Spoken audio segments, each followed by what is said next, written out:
اگر کوئی عورت خاموش بیٹھی ہے تو احتیاطاً اس کی نبض چیک کر لیں۔ یہ کہنا ہے مشتاقہ یوسفی کا، اور آپ جانتے ہیں کہ مشتاقہ یوسفی مزاح کا ایک بہت بڑا نام ہے۔ فرماتے ہیں کہ بہت کم لیڈر ایسے گزرے ہیں جنہیں صحیح وقت پر مرنے کی سعادت نصیب ہوئی۔ ہر آدمی شیطان سے پناہ مانگتا ہے اور کئی لوگوں کو وہ پناہ دے بھی دیتا ہے۔ مجھے خود مرزا عبدالودود کے ہاں ایسی چارپائی پر رات گزارنے کا اتفاق ہوا جس پر لیٹتے ہی اچھا بھلا آدمی نون غنہ بن جاتا ہے۔ عورتوں کو سمجھنا اتنا ہی مشکل ہے جتنا کہ برسات کی اندھیری راتوں میں یہ کھوج لگانا کہ مینڈک کے ٹرانے کی آواز کدھر سے آ رہی ہے۔ ڈاکٹر کی دعا اور بیوی کی چپ اچھا شگون نہیں ہے۔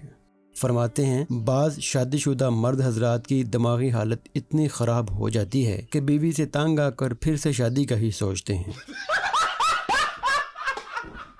نہانے سے 100 بیماریاں دور ہو جاتی ہیں، لیکن نہ نہانے سے جو بیماریاں دور رہتی ہیں ان میں ایک محبوبہ بھی ہے۔ مشتاق یوسفی کہتے ہیں کہ اپنے غموں اور پریشانیوں کو سینے میں دفن کر دو، اگر انہیں چہرے پر سجاؤ گے تو کمزور ہو جاؤ گے۔ اندرون لاہور میں کچھ گلیاں ایسی بھی ہیں کہ جن میں ایک طرف سے عورت آ رہی ہو اور دوسری طرف سے مرد، تو درمیان میں صرف نکاح کی گنجائش ہی بچتی ہے۔ یوسفی صاحب لکھتے ہیں کہ ایک صاحب میرے گھر آئے اور میں نے انہیں شہد پیش کیا تو کہنے لگے کہ میں شہد نہیں کھاتا کیونکہ یہ مکھی کے منہ سے نکلتا ہے، تو میں نے انہیں انڈا پیش کیا تو وہ شوق سے کھا گئے۔ پاکستان کی افواہوں کی سب سے بڑی خرابی یہ ہے کہ یہ سچ نکلتی ہیں۔ بدصورت انگریز عورت بہت نایاب ہوتی ہے، بڑی مشکل سے نظر آتی ہے، یعنی 1000 میں کم سے کم ایک، اور پاکستانی اور ہندوستانی اسی ایک سے شادی کرتے ہیں۔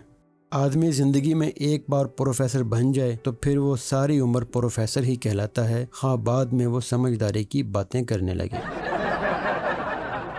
مشتاق احمد یوسفی لکھتے ہیں کہ پاکستانی قوم زیادہ گرمی اور زیادہ سردی میں کام نہیں کر سکتی، اور جب موسم خوشگوار ہو تو ان کا ویسے ہی کام کرنے کو دل نہیں کرتا۔